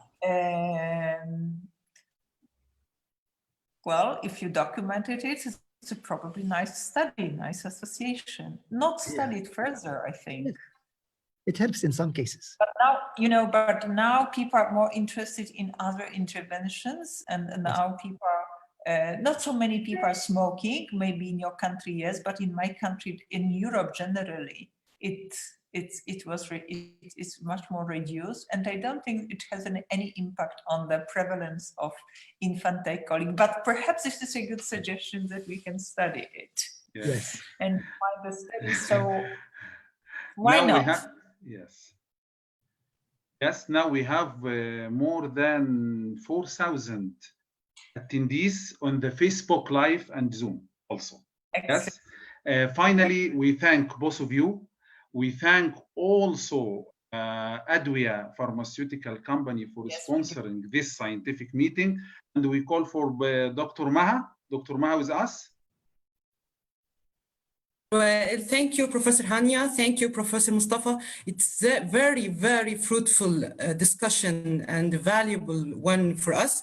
I would like to end this discussion that for the above mentioned indications, our company, and we really offer for each indication a proper product for it, such as for colics like spasmo-free, for vomiting, the injectable ondansetron, which is the optimum route, as Dr. Mostafa said, during cyclic vomiting. We have trastuzumab as antidiarrheal. So thank you. We cover all the GIT indications actually, and thank you so much for this supportive discussion for us. Thank you. Thank you Prof. Hania. Thank you Dr. Mustafa. Thank you. حضرتك محتاج تقول أي رسالة لأي شباب أطباء؟ دكتور مصطفى. ربنا يوفقهم إن شاء الله بإذن الله ويشدوا حيلهم وربنا يكرمهم إن شاء الله. شكرا. Thank you very much and bye. Thank you. Thank you. Bye bye. Bye. Thank you.